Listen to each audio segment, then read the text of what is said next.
tout le monde, Jeff Plante à l'appareil. Hey. Je ne sais pas si vous êtes comme moi, sûrement, vous vous promenez sur Internet, on regarde un peu là, les sites de nouvelles, hein, évidemment pour s'informer, savoir un peu ce qui se passe, les endroits où on ne peut pas être.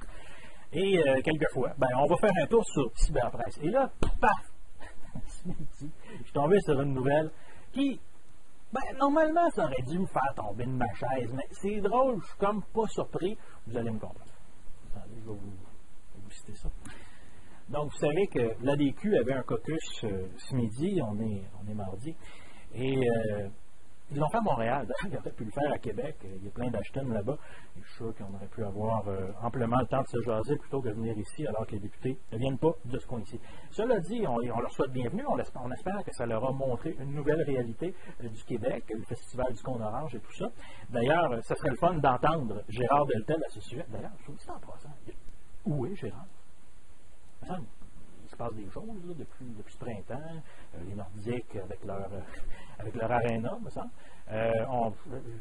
Corruption, construction, non, que ça c'était pas assez. Les problèmes là, de route à Montréal, tout ça, non, ok. Évidemment, tout ce qui se passe ailleurs au Québec, mais non. L'été, on ne fait pas de politique. Okay.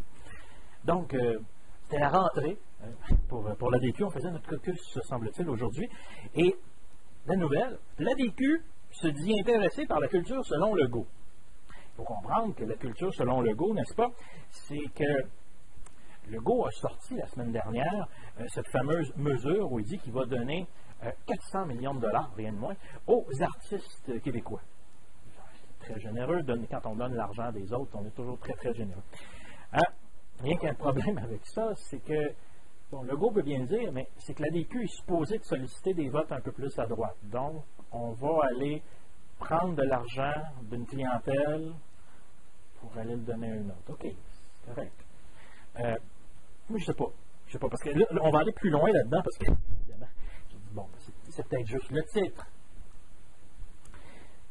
Sylvie Roy dit, député de l'ADQ, dit, je pense que ça peut être rentable, justifier le leader parlementaire de l'ADQ, Sylvie Roy. Elle indique qu'il faudrait toutefois que le gouvernement coupe ailleurs. Le gouvernement coupe ailleurs. Vous savez ce que ça veut dire? Pour vous le dire. Le gouvernement, selon ces gens-là, devrait couper où ça ne crie pas. On va donner où est-ce que ça crie. On va prendre où est-ce que ça ne crie pas. Où est-ce que ça ne crie pas? Dans la classe moyenne. Parce que dans la classe moyenne, c'est des gens, comme la plupart des gens qui nous écoutent présentement, père, mère de famille, vous avez des enfants, vous courez, vous allez à l'épicerie, au travail, vous avez beaucoup de déplacements, à la garderie, au hockey, au ballet, tout ça. Vous vous promenez tout le temps. Vous n'avez pas le temps de faire de la politique, vous n'avez pas le temps d'aller crier, vous faites les choses par dépit parce que vous allez à ce qui est le plus important. Puis dans la vie, c'est peut-être pas la politique dans votre vie à vous qui est la plus importante, et je vous comprends. L'ADQ, c'est supposé être le parti qui leur parle à eux, la majorité silencieuse, la classe moyenne. Mais là, non. Ce que l'ADQ est en train de dire, c'est qu'on va payer ceux qui hurlent le plus.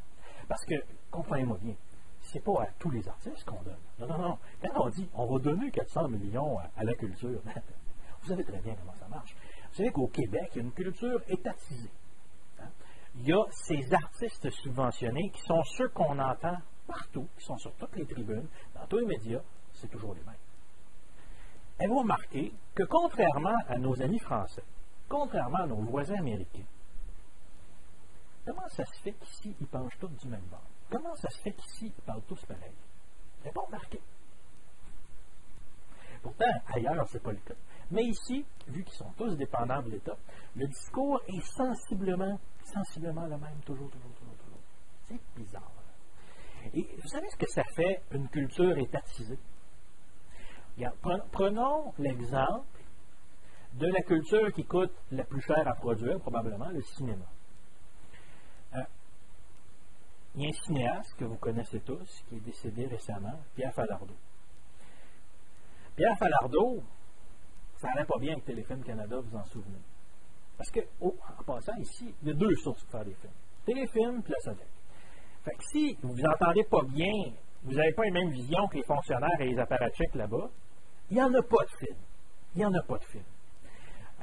Fait que Falardeau a été gros Jean comme devant pendant des années, n'a pas pu pratiquer son art pendant des années parce que des apparatchiks avaient décidé que c'était pas valable. Vous vous souvenez de la bataille épique qu'il a dû mener pour faire ces films. Que vous soyez d'accord avec ses positions politiques ou non, ça n'a pas d'importance. C'est un cinéaste. Le cinéaste doit faire des films. Notre plus grand cinéaste national, en tout cas primé, Denis Arcand. Quand même, il est pris un Oscar, ce gars-là.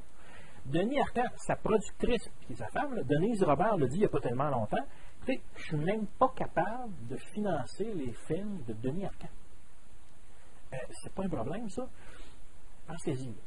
Vous avez 2 sources pour faire des films ici. Pourquoi le privé irait investir dans le cinéma alors que la concurrence étatique qui est énorme, qui est là et qui vient de l'écraser? Il n'y a plus de privé qui investit dans le cinéma. Il n'y en a plus. Il n'y en a plus. Pourquoi il viendrait? Donc, à ce moment-là, vous avez l'art que l'État décide bien de vous montrer et décide bien de financer. Vous pouvez aimer, pas aimer, mais ce que je suis en train de vous dire, c'est qu'il nous en manque. On essaye de dire, oui, on subventionne la culture, sinon il n'y aurait pas de culture. Sinon, les gens n'iraient pas vers la culture. C'est absolument faux. D'ailleurs, regardez du côté de l'Alberta. Vous savez, les rednecks de l'Alberta, là, les incultes, là, les pas bons en Alberta, savez-vous que ces gens-là, okay, où l'État investit moins en culture, là-bas, évidemment, c'est des incultes, hein, bien, ces gens-là vont davantage au musée. Et ces gens-là investissent personnellement davantage en culture que les solidaires québécois. Saviez-vous ça? Pourquoi? Parce que l'argent est dans leur poche. Et ces gens-là ont la liberté d'aller vers les artistes de leur choix. Donc, revenons à l'ADQ. Si supposément l'ADQ, semble-t-il, sont supposés vous parler à droite, là. Alors, si l'ADQ vous parle à droite, il devrait vous dire, écoutez, les citoyens vont choisir les artistes qui ont le goût d'encourager. Eh bien non. L'ADQ vous propose une fois de plus une solution étatique, parce que c'est la plus facile, parce que les artistes, eux, vont crier, mais vous, la classe moyenne, vous ne crierez pas. Qu'est-ce qu'ils sont en train de vous dire aussi via ça? Ce qu'ils sont en train de vous dire, c'est que, paraît-il que faire des réformes au Québec, c'est assez extrême. Hein? Vous savez que ça va demander un certain courage politique, il va y avoir des grincements dedans, vous le savez très bien. D'après vous, si tu veux faire des réformes au Québec, est-ce que ça veut dire que tu dois être capable de résister aux lobbies, de résister aux médias, de résister aux syndicats? Qu'est-ce que l'ADQ est en train de vous dire? Et vous croyez encore que c'est un parti de droite? On va aller un petit peu plus loin. Puis, croyez-moi, je ne veux pas personnaliser le débat. J'ai malgré tout du respect, malgré tout, pour les gens qui font de la politique active, parce que c'est vrai que c'est pas facile, mais il faut quand même lire un peu ce que ces gens-là font. Il faut regarder les décisions qu'ils prennent et les juger au mérite.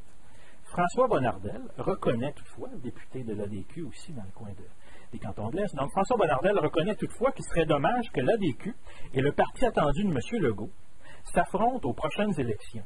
Il ne faut pas diviser les forces de centre-droit, croit-il. Ce que François Bonnardel est en train de vous dire, c'est que ce qui est important, ce n'est pas les principes. Ce qui est important, c'est de garder la job. Ce qui est important, c'est d'avoir la job à l'Assemblée nationale. Ça, c'est important. Mais est-ce important d'avoir des principes? Non. L'important, c'est de gagner nos élections. Et ça, c'est une pensée qui a pollué l'ADQ depuis sa création. L'ADQ, depuis sa création, fait de la stratégie politique. Oui, on fait de la stratégie. On va sentir le vent, on va regarder vers où il souffle, puis on va aller pousser dans ce sens-là. Et vous croyez sincèrement que c'est comme ça qu'on va faire les réformes nécessaires au Québec? Regardez les grands réformateurs de tous les pays du monde. On peut quand même rester assez proche. Gandhi, Margaret Thatcher, Ronald Reagan, Martin Luther King. Les élus, là, ici, proches d'ici, là, Mike Harris, Ralph Klein, ce sont tous des gens, ils ont dû se lever, faire face contre vents et marées aux médias, aux politiciens, aux pressions populaires, parce que ce qu'ils faisaient, ils jugeaient que c'était bon. Ils jugeaient que c'était pour la bonne cause. Ils sont restés debout et ils n'ont pas flip-floppé ou fait la girouette selon les vents. Ils sont restés focus. Si vous voulez réformer le Québec, vous devez y aller avec des gens qui vont rester focus. Malheureusement, je vous l'ai dit, je ne veux pas personnaliser ça. Mais malheureusement, ce qu'on est en train de nous démontrer à l'Action démocratique du Québec, c'est que ce n'est pas le cas. Ce qui est important, c'est de faire de la stratégie et de suivre le vent. Alors, il y a deux choses là. Il y a des gens qui seront fâchés de ce que je vais dire, mais je m'en fous, je ne suis pas là pour vous plaire. Je souhaite sincèrement qu'il y ait un mariage entre la coalition de François Legault et l'Action démocratique, pour plusieurs raisons. Deux, parce que les gens de l'Action démocratique les regardent et s'amouragent de François Legault, donc semble-t-il que c'est un mariage qui ne demande qu'à être consommé. Donc, allez-y, ma foi, allez-y. Mais la plus belle chose là-dedans, c'est que ça va libérer une place. Ça va purifier l'espace de droite au Québec, parce que l'ADQ a toujours joué sur le quiproquo, a toujours joué sur le on le sait pas, sur le peut-être un peu, sur la zone grise. Oui, oui, mais on est quand même, on a déjà parlé à droite, là, vous devriez voter pour nous. Non. Allez-y, consommez votre mariage, aimez-vous, aimez-vous. Puis, hey, peut-être qu'ils vont occuper le pouvoir, mais enfin, ils veulent tellement occuper le pouvoir. Allez-y, allez-y. Et là, à ce moment-là, la nature ayant horreur du vide, peut-être qu'émergera un parti de droite en bonne et due forme au Québec. Et là, à ce moment-là, il y aura les débats qui sont nécessaires dans tout parti de droite dans le monde. Et ça sera très simple. Mais à ce moment-là, on arrêtera de se poser la question, est-ce qu'il faut faire plaisir au plateau Mont-Royal? Est-ce qu'il faut faire plaisir à Guillaume Lepage? Est-ce qu'il faut faire plaisir au Journal de la Presse, à Radio-Canada? Est-ce qu'il faut faire plaisir à l'autre? Non. On va se poser les vraies questions. Quelles sont les réformes que l'on doit faire pour remettre le Québec sur les rails? Ça, c'est les vraies questions. Et ta clientèle naturelle, qui est la famille de classe moyenne, tu vas commencer à t'en occuper et tu vas commencer à les regarder dans les yeux puis à dire, comme disait le général de Gaulle, je vous ai compris, je vous entends. À ce moment-là, on pourra commencer à jaser, pas avant. Mais faisons, avant de se quitter, un petit peu de politique fiction. Si vous êtes François Legault, est-ce que vous prenez avec vous les 4 députés de l'Action démocratique et les 2 démissionnaires? Je pose la question. Salut!